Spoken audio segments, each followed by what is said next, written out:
Hello students class 8 पिला मानकर जो हम डिस्कस करथिले हां ऑलरेडी ये पार्ट 1 वीडियो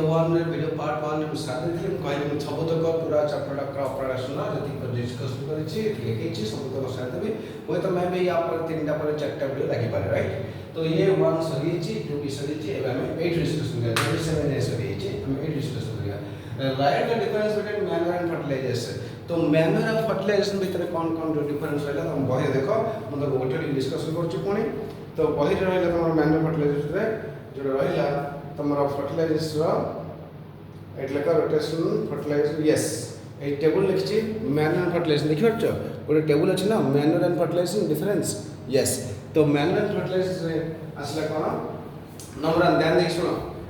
तो फर्टिलाइजर होछि fertiliser is man made things yes fertiliser is a man made thing and man that is a manual full between manual man this is a manual right। तो fertilizer and manual तो manual रे असला this is manual and fertilizers। तो manual fertilizer this is a man made thing manual la man made thing and fertilizer la artificial by machine by chemicals। तो fertilizer prepared by the factories एटा fertilizer factory तैयारी होची आ manual हम जो खत घरे गाँव रे जो खत सब होची जो 50टा जिनस पड़की हम बारी पटे पकोचे खत that is manual man made things एटा लैबोरेटरी बा तुम जो इंडस्ट्री तैयारी होची fertilizers. Then fertilizers do not provide humus on the soil. Humus माने कोन जानछ ह्यूमस जोटा हम कोचे खदा वाला जिनस बा जो माने हल्का जिनस पोरस पोरस जोटा कि पानी को भल के चापी धरियो पानी छान भल के रखि परियो ताको हला जो कि हमरा कोन पानी को कब्जा कर रखियो ओदा ओदा रहिबो तारे पानी पकेले साइ साइ जीवनी रहिबो टिके ओदा ओदा के रहिबो किंतु एथरे यदि हम यदि मार्बल पानी पके मार्बल पानी गड़ जो ना नहीं माटी पानी पकेले से चके चके रहिबो। तो से रिटेनिंग पावर लेकिन the manure can be prepared in the field. Manure is a natural substance that can decompose with cattle dung गाय गोबर तैयारी होची। The manure is related to rich in plant nutrients and provides a manure lot of humus to the soil okay। Our fertilizers does not provide a humus to the soil। Fertilizers are very rich in plants nutrients like nitrogen phosphorus etc। अच्छा आउ जदि manure रो काम कोन ना manure कहली ना it improve the texture of soil and increase the number of friendly microbes and water holding capacity जो कहले advantage eight थिबो ना advantages of the manure yes। second question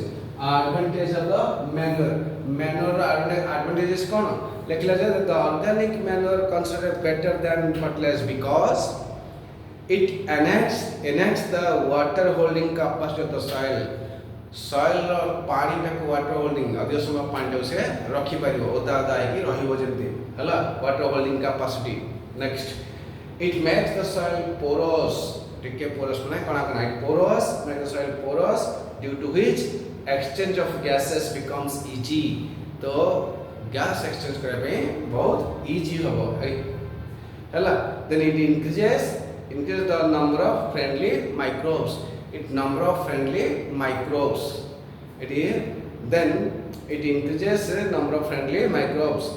it improves the texture of the soil texture माने माटीटा ताजा देखा जो मस्त देखा जो माटीटा आ माटीटा यदि अति खराब होना असना देखा तो बा टेक्सचर बुझबा नै चिक चिक करतो माटी देखला ना माने लोभ लागियो माटी देखियाको माटीटा माटी वाला लागतो बुझबा नै टेक्सचर कथा बुझ मिलिन करे लोक गोटे पिलाटा हेल्दी जनकर चेहराटा एकदम स्किनटा बहुत पूरा ग्लेज करछि चिक चिक करछि टेक्सचर पूरा चिक चिक होछि आ जनकर बा दुबला पतला है कम एज भी लेकिन तकर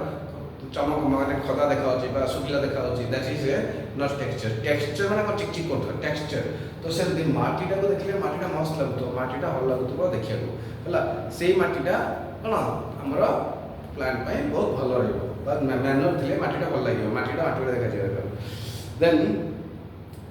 जदि माटीटारे पत्थर है तो पत्थर थी गछ हम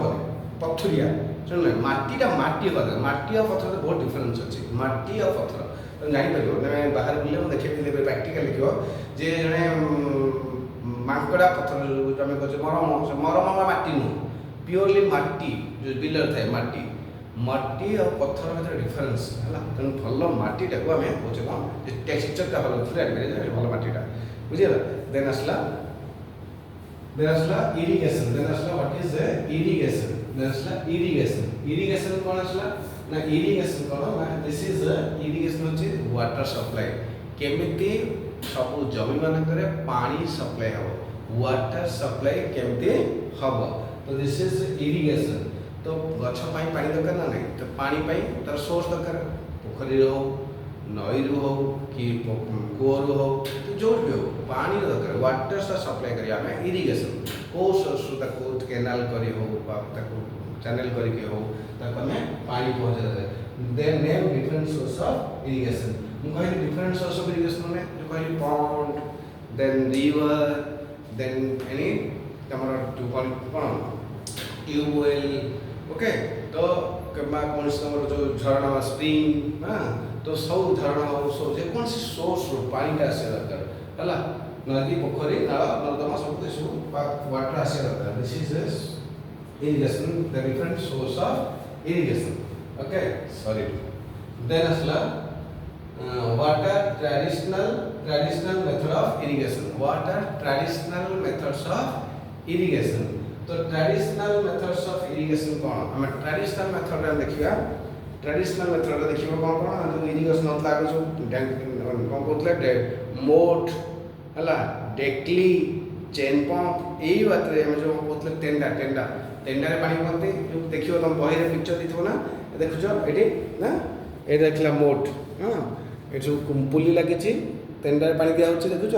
ये हला सब कौन ट्रेडिशनल ये ट्रेडिशनल जो देखाल मेथड देछि चारटा मेथड ये हला ट्रेडिशनल गोटे हला कौन ना ढेकली आउटला मोट आउटला चेन पंप आउटला राहत ये थे सब कौन डिफरेंट वे अच्छी जहाँकि पानी केमती जोगाई दिया हो जमी की केमती पानी दिया हो ये पानी जमी की देवाई बहुत बार है किए केतले जो आमर बलद बुलूची ना से बलद बुलला बेलू से गोटे पाइप रड लगी सी बुलूब तो तादर चक बुलूची से चक्कर चक उपरे चकड़ा बुलूब ये चक उपर देख ये चक अच्छी ना ये चक उपरे ये गोटे कौन ना बाल्टी लगी गोटे बाल्टी लगी तो ये बाल्टी लगे तो ये पानी आसला नहीं तो ये गोटे बाल्टी लगी गोटे बाल्टी लगी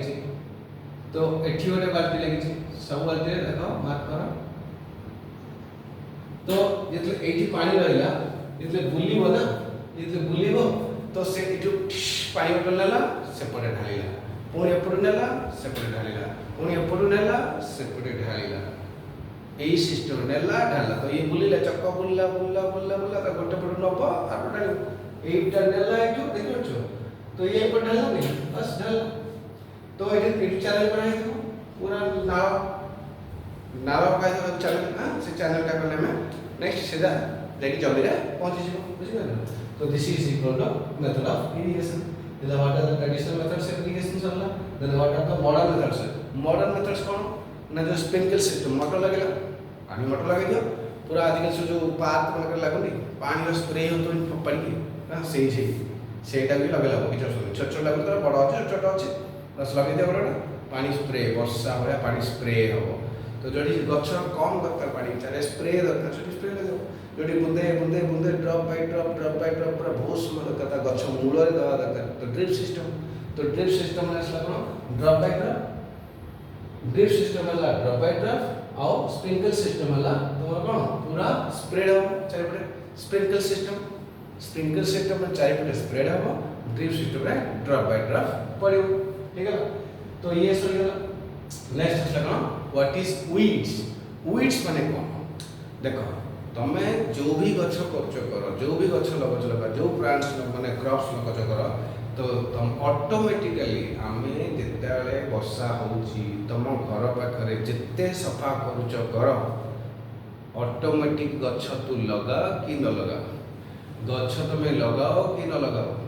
ऑटोमेटिक किछि गछ उठुछ ना नहीं से घास हो कि अनामना गछ याडू साडू गछ फूल याडू डिफरेंट गछ उठुछ ताको हम के मनीष पोतुछ वर्षा हला ता से उठला से जो मंजी पड़ीला किछि गछ उठला ता तुम गोटे भी गछ दरकार नहीं आम पुणी तो काटि दे हैं गछ फस सफा कर सब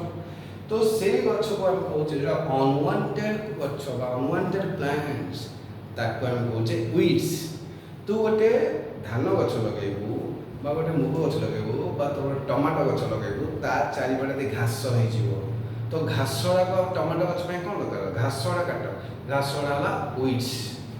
अनवांटेड प्लांट्स बा जदि अनवांटेड आउ किछि गछ हैला हमर गोटे बड़ बड़ अलग किछि नड़िया गछ लगोचे कि नले मक्का लगेचे मक्का गछ में बड़ा मक्का बारी सारा से पूरा फील्डा को है प्रबल घास दुब भो भर्ती होइछि तो सेटा हम पाई दरकार नै काइना से रहिले किछि किछि न्यूट्रिएंट्स माटी सब खाई जिवे घास तो दि पीडिया पकेबो सार पकेबो बा कोनसी फर्टिलाइजर पकेबो मैन्योर पकेबो से माने खाई के उष्ट पुष्ट होई बड़ जिवे को माने से जो वीड्स माने अनवांटेड प्लांट्स माने खाई जिवे तेणु ताकू विदा कर आम लोक जे आम जो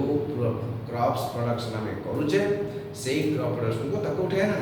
तो क्रॉप प्रोडक्शन में कौन होची ना किछि वीड्स पसि जाते unwanted plants that is called weeds ताकू रिमूव करिया पे किछि केमिकल्स मिलुचे ताकू हम 2,4-D अछि ना 2,4-D but 2,4-D okay like that तो से वीडिसाइड्स को कहबा weeds what is weedicides what is weed and what is weedicide लिख दो what is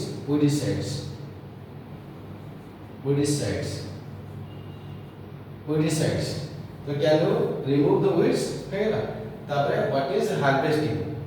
ये हेला weedicides करलो एबे वर्तमान गछ बड़ा हेला बस प्लांट हेगला धान हेगला हमर फसल हेगला वर्तमान काटिया ताकू काटिया पई हमें काटिले हार्वेस्टिंग करले दैट्स हार्वेस्टिंग रिमूवल ऑफ तोरा जो तमरा क्रॉप्स बादामे cutting of crops and collecting the name the different harvesting हमें जो हार्वेस्टिंग कर ले लिखला हार्वेस्टिंग रे कोन लिखला देखो तुम बहिरे तुम लिखला गछ कटा हेगला पानी दे हेगला एबे हार्वेस्टिंग हेला तो से हार्वेस्टिंग लिखला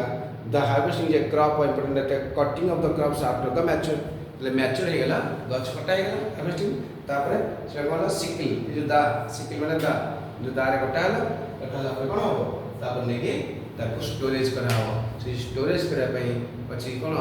ग्राउंडारिस और सिलो से लगा ए देखि दियो ए लिखा ना तमर एठी हार्वेस्टिंग ही गेला हार्वेस्टिंग हला पर बही तो तुम थिबो हम खाली देखि जोटा हार्वेस्टिंग हला पर एटा कोन हला ए जो गछ कटा हला ताबे असला थ्रेसिंग पर असला विनोइंग एंड स्टोरेज और हार्वेस्टिंग फेस्टिवल ए थ्रेसिंग विनोइंग रे एठी आप कुछ क्वेश्चन लेबो 39 रे थ्रेसिंग विनोइंग हला और एटा कोन थ्रेसिंग विनोइंग दीटा अछि आप अछि थ्रेसिंग विनोइंग तो दीटा केतलो थ्रेसिंग जो तार पाळ नडा थिबो धानटा आपरे पाळ नडा ने बाडी हला ओइनई माने गुडेबा नडले हेगुडा तळ पडिबो टिके हल्का टा पडिबो तो ओइनई गुडी की धानटा को हम अलग करबा तो ओइनई मेथड वाला थ्रेसिंग मेथड वाला तापर असला कोन ना कंप्लीटली स्टोरेज हो जो स्टोरेज हो सेटा हम कोन कहूचे सिलोज देखो एठी जो स्टोरेज बड़ टैंक अछि ना से स्टोरेज पई एठी देखो देखला गोदाम देखो a storage food from the animals food from animals it लिखला ग्रैनरीज सिलोज एंड ग्रैनरीज हला सिलोज एंड ग्रैनरीज ए जो कथा अछि सिलोज एंड ग्रैनरीज माने सिलोज एंड ग्रैनरीज माने जोडा का तमरो बड़ बड़ बहुत क्वांटिटी रो तमरो फसल जो आसला देला ताको रखिया पई मुसा खाइ दबो पिंपुड़ी लगी जीव कौन इनसेक्ट खाईदे पोक लगी जाए तो से रखिया दरकार कौन सिलोज और ग्रानारीज तो सिलोज ग्रानारीज आम स्टोरेज कर बुझीगला तो ये हार्वेस्टिंग वाला देन आसला आओ remove the weeds remove weedicides then weeds गला देन आसला किछि फेस्टिवल अछि होली पोंगल दिवाली सब विभिन्न फेस्टिवल अछि हार्वेस्टिंग फेस्टिवल से हार्वेस्टिंग फेस्टिवल धान कटा समय कौन फसल काटला समय गोटे फेस्टिवल थाए से फेस्टिवल से पालन करते है ये तुम टोटाल चैप्टर पूरा डिस्कसन सरीगला एक लाइन बाय लाइन पढ़ो सब क्वेश्चन आंसर कर बस परीक्षा क्वेश्चन कौन पकेबे पिला माने कौन पकेबे क्वेश्चन यही मो जो क्वेश्चन किसी मो क्वेश्चन किसी पड़ोनी ग्यारंटी पड़ो मो क्वेश्चन ग्यारंटी ने भाव मिनिमम 5टा 6टा क्वेश्चन पड़ो 3टा जदि चैप्टर किसी भी क्वेश्चन पड़े तो निश्चित भाव में जदि 10टा क्वेश्चन पड़े चैप्टर मो क्वेश्चन मिनिमम 6टा थी 7टा थी मोर देन 50% क्वेश्चन पड़ो बस यही चैप्टर ना कौन अच्छे जो चैप्टर पढ़ो से चैप्टर रे मेन कथा क्वेश्चन दरकार कौन क्वेश्चन पड़ो एग्जाम ये चैप्टर हम पढ़ी ये चैप्टर कौन क्वेश्चन आस तो सहीटा दिमाग में बसा दरकार जे मुझे गोटे चैप्टर पढ़ी वो चैप्टर पढ़ी देचु हाँ कौन बुझिलु ये बुझिली से कौन परीक्षा क्वेश्चन कौन पड़ता न्याय पड़ता तो कि सल्व करूँ तो क्वेश्चन जहाँ पढ़ी तू आग तो सल्व करते सीना कर जदि गोटे चैप्टर पढ़ाला से चैप्टर रे different type of question. What are the possible questions are there? You should tell your teachers to collect the questions from your given chapter, right? So from the given chapter, first collect the different type of questions and different type of answers and prepare and try to learn the topic properly through the questions, so that you can give the all answers easily. Different variety of questions, variety of model of questions first prepare, and also you can search different books. Collect different format of questions, different type of questions, so that you can face the problem. You can face the problem and you can give the solution. Different problem has different solution. Different problem has different solution. Different problem has not same solution. Keep in mind, problem different, the solution different. So the problem different, same अच्छी, the solution same. Same problem, same solution. Different problem, different solution. Very simple. तुम different question face करो तो different solution पाई जाओ हैला understand I hope you understood very clearly जदि मैं कथा बुझी परला पुणी आथर कहूचे जो मैंने मते कहितले क्रॉप प्रोडक्शन मैनेजमेंट जा पढ़ी तो मैं टॉपिक पूरा डिस्कस कर देछि ऑलमोस्ट सारी गला और तीनटा का वीडियो हो गला पार्ट 1 पार्ट 2 पार्ट 3 करके मैं पकेबी ताको तुम्हें हैला तो पके तो देली देखिलो आ तो पकेबी कोन मैं वीडियो कॉल वाले कहि पकेली पुन पकेला पर कहि तुम कहबी कि तो पके देछि एबे यही देखो ए वीडियो देखिलो जदि बुझी परला निश्चित भाव में पिला माने मते के एनकरेज करा एटा गुरु दक्षिणा बेले भाबी के गोटे सब्सक्राइब करो लाइक करो शेयर करो तुम सामान को निश्चय पठाइबो ओके रहउछि thank you have a nice day.